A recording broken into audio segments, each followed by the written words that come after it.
শাবনূর ওর কানে কামড় দেয় এবং ওখান থেকে ওটা দেখে ওর ওয়াইফ ওখান থেকে উঠে যায়। তখন ও বুঝতে পারে যে একটু গন্ডগোল হয়ে গেছে। সালমান শাহর এই অপমৃত্যুর সাথে তুমিও কোনো না কোনো ভাবে জড়িত ছিলা, যে তোমাকে ও ভালোবাসতো, সামিরা তোমাকে সন্দেহ করতো। আমি কেন বলো, এটা কোনো কথা? শাবনূরের বাবা বলছে সালমান শাহ আত্মহত্যা করে নাই, ওকে মেরে ফেলা হয়েছে। এটা কিন্তু শাবনূর জানতো। সালমান শাহকে হত্যা করা হয়েছে এই খবরটা আগে থেকেই জানতেন বাংলাদেশের অন্যতম জনপ্রিয় অভিনেত্রী শাবনূর। কিন্তু প্রশ্ন হচ্ছে, তিনি কেন এতদিন তা গণমাধ্যমে প্রকাশ করেননি? এই প্রশ্নটি এখন তুমুল আলোচনার জন্ম দিয়েছে সালমান শাহ ভক্তদের মাঝে। শাবনূরের বাবা বলছে সালমান শাহ আত্মহত্যা করে নাই, ওকে মেরে ফেলা হয়েছে। এটা কিন্তু শাবনূর জানতো। শাবনূর যদি সত্যি ভাই মনে করতো আর কমার্শিয়াল শাবনূর না হতো, কমার্শিয়ালি শাবনূর ইমনকে ইউজ না করতো, তাহলে তার এরকম থাকতে পারতো না। অনেকেই মনে করেন এত ভালো সহকর্মী ও ঘনিষ্ঠ বন্ধুত্ব থাকার সত্ত্বেও শাবনূর কেন নীরব ছিলেন, সেটি রহস্যজনক। এক গোপন সূত্রে জানা গেছে, শাবনূর আগে থেকে জানতেন যে সালমান শাহকে হত্যা করা হয়েছে, কিন্তু বিভিন্ন প্রভাবশালী মহল থেকে তিনি নানা হুমকি ও চাপের মুখে পড়েছিলেন। সে কারণেই তিনি দীর্ঘদিন ধরে নীরবতা বজায় রেখেছেন এবং সালমান শাহ হত্যার বিষয়টি প্রকাশ করতে পারেননি। তবে সম্প্রতি একটি চাঞ্চল্যকর তথ্য প্রকাশ পেয়েছে। সালমান শাহকে হত্যার মূল উদ্দেশ্য ছিল শাবনূরের সঙ্গে তার ঘনিষ্ঠ সম্পর্ক। বিভিন্ন সূত্রে জানা গেছে, এই সম্পর্কই নাকি সহ্য করতে পারেননি সালমান শাহের স্ত্রী সামিরা এবং সেই ঈর্ষা থেকেই পরিকল্পিতভাবে হত্যা করা হয় সালমান শাহকে। শাবনূর ওর কানে কামড় দেয় এবং ওখান থেকে ওটা দেখে ওর ওয়াইফ ওখান থেকে উঠে যায়। তখন ও বুঝতে পারে যে একটু গন্ডগোল হয়ে গেছে। এদিকে সালমান শাহর মা নীলা চৌধুরী লাইভে এসে সালমান শাহ হত্যাকাণ্ডের লোমহর্ষক বর্ণনা দিয়েছেন। চলুন বিস্তারিত দেখে আসি। আমাকে বলা হলো ফোন করে যে ভাইয়ার যেন কি হয়েছে, সেলিম ফোন করে বললো। আধা ঘন্টা 15 মিনিট আগে আমার হাজবেন্ড এসে উপরে উঠলেন এবং তখন খবরটা আসলো। তখন আমি বললাম, তুমি না এখন আসলে, আবার কি হয়ে গেল? দৌড়ে তখনই নেমে গেলাম আমরা সবাই। তখন তো মারা গেছে কেউ বলে নাই। ঘর রুমে গেলাম, অসুস্থ দেখলাম, নিয়ে আসলাম, মেডিকেলে আসলাম, হোলি ফ্যামিলিতে আসলাম। প্রথম হোলি ফ্যামিলি দেখে না, ডাক্তার আসে না, আশ্চর্য, তারা সব দিক বন্ধ করে দিয়েছিল।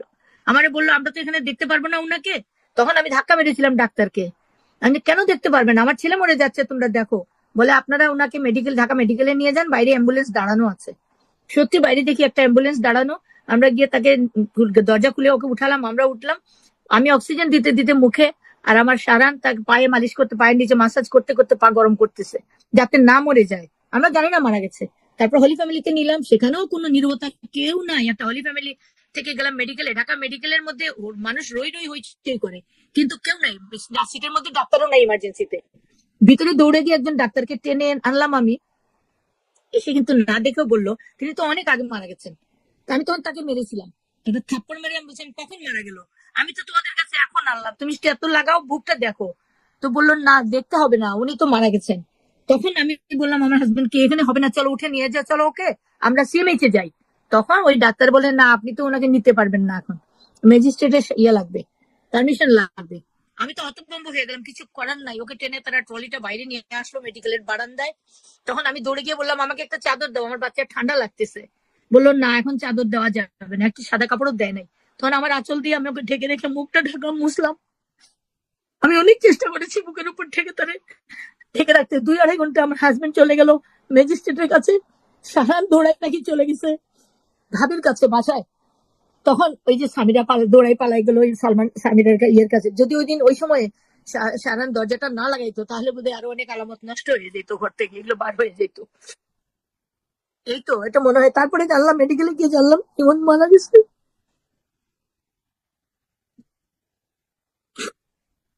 আমি কোনোদিন কাঁদতে পারি নাই আমার ছেলে মারা গেল।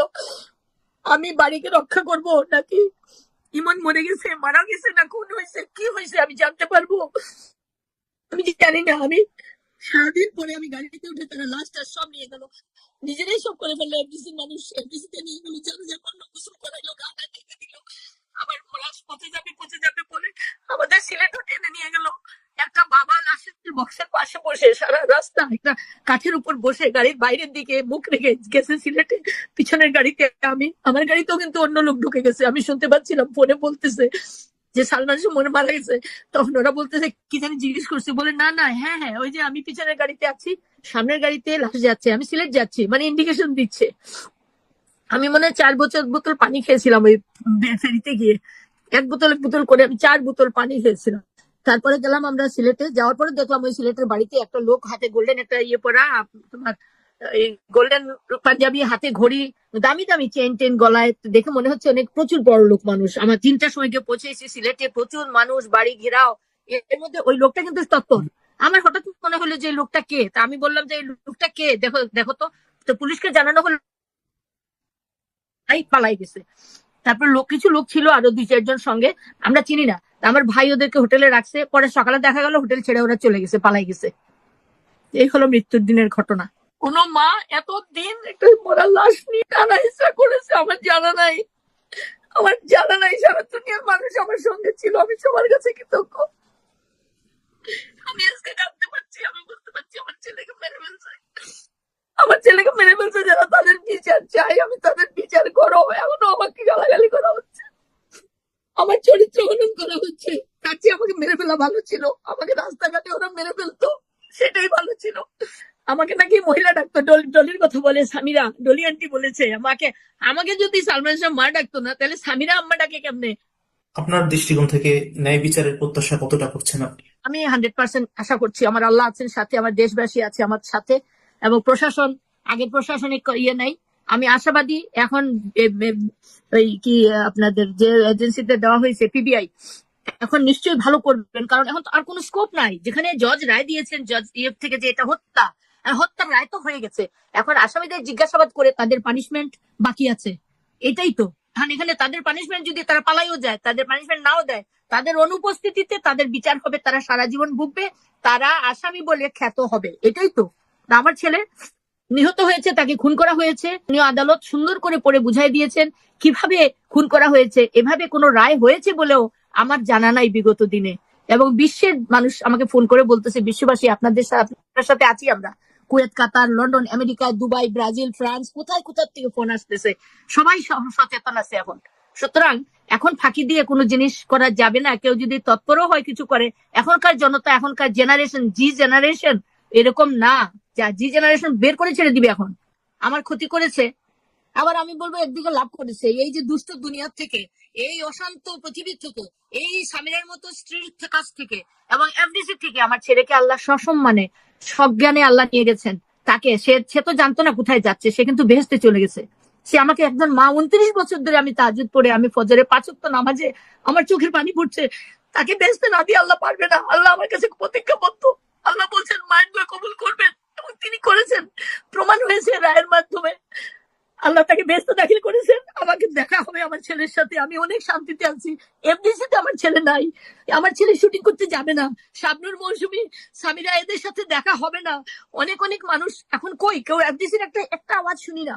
এফডিসির কেউ কি বলেছে আপনাদের যে বিচার চায়? একটা প্রতিভা, একটা পিয়া নাই যে তারা সাহায্য করেছে। আপনাকে এরপরে কি কোনো ভয়ভীতি বা এরকম কোনো কিছু দেখানো হয়েছে কিনা? না, আমি তো এখন অনেক দূরে আছি, আমাকে ভয়ভীতির কিছু নাই। বাট আমার ভাইয়ের জন্য অনেকেই বলছে, বাসায় যাচ্ছে, দেখছে, কথা বলছে, বলছে আপনি একটু সাবধান থাকবেন, বলছে এটা তো সবাই বলবে। তো ভয়ভীতি এভাবে এখন এই মুহূর্তে কিছু আমি দেখতে পাচ্ছি, কিন্তু ডন এরা তো আগেই আমাকে ভয়ভীতি দেখিয়েছে। এখন ওরা কি করবে না করবে আমি জানি না, আমি দেশে থাকলে কি হতো জানি না। তবে এখানেও আমি আমার ইয়েকে আমি জানিয়ে, পুলিশ প্রশাসনকে আমরা ইনফর্ম করেছি যে আমার উপরে এরকম এরকম ইয়ে আছে, এখানে যদি কোনো রকম অসুবিধা হয় গভর্নমেন্ট যেন আমাকে টেক কেয়ার করে, আমরা জানিয়েছি এখানে। এই যে দীর্ঘ সময় যে মামলার সুরাহা হয়নি, এই যে জট, এটা কি কারণে হয়নি? মানে গ্যাপটা কোন জায়গায় আপনার কাছে মনে হয়? এটা তো প্রভাব খাটিয়ে ওরা চাপিয়ে রেখেছে, যাতে যাতে আলামত নষ্ট হয়ে যায়, হয়তো আমি মরে যাব, না হলে আত্মহত্যা বারবারই হইতে হইতে আত্মহত্যা করাতে করাতে আমি এটা মেনে নিব, এই ধরনের একটা কিছু প্রভাবিত অবশ্যই 100% প্রভাব ছিল। মানে কয়েকদিন আগেও তো, এখন ইদানিং তো সামিরা বের হয়ে গেল, মডেলিং করছে, বিয়ে শাদী তো বাদ দিলাম, তারপরেও সে অনেক রকম হুমকি দাঁকি, হ্যাঁ উনি বসে আছে কেন লন্ডন গিয়ে, উনি আসুক না, আমি তো দেশ ছাড়ি না, এগুলো তো থ্রেট, এগুলো থ্রেট না, এগুলোই তো থ্রেট। কি আপনাকে দোষারোপ করে বিভিন্ন ভাবে, বা সালমান শাহকে নিয়েও নানান নেগেটিভ, নেতিবাচক, মুখরোচক বিষয়ে সামনে এনেছে, এগুলো নিয়ে কি বলবেন আপনি? এগুলো নিয়ে কিছু বলার নাই, এগুলা সে যে রুচির মানুষ সে রুচির কথা বলছে। আমি তো আর পার্লার ব্যবসায়ী না, আমাদের দেশি কথায় বলে না পিত। এখন আমাদের দেশে যারা পার্লার ব্যবসা করেন, শিক্ষিত মানুষরা, তারা ব্যবসা হিসাবে করেন, ভদ্র ঘরের ভদ্র সমাজের অনেকেই করেন, যাতে সৌন্দর্যই এর জন্য। আর এরা হলো কাউলুন থেকে আসছে, নৌলিয়ার থেকে আসছে, এরা তো যাতেই ওরকম। তো তাদের পরিবেশ অন্যরকম, এরা ঘরে একসঙ্গে বসে তারা মা বোন একসঙ্গে খায় নাই কোনোদিন, বাচ্চাকে কেউ মুখে তুলে খাইয়েছে বলে আমার মনে হয় না। স্বামীরা প্রথম দিকে এসে সাদা ভাত খেত, ভাত দিয়ে তরকারি দিয়ে খাওয়া জানতো না, জোর করে তো নিয়ে চলে গেল।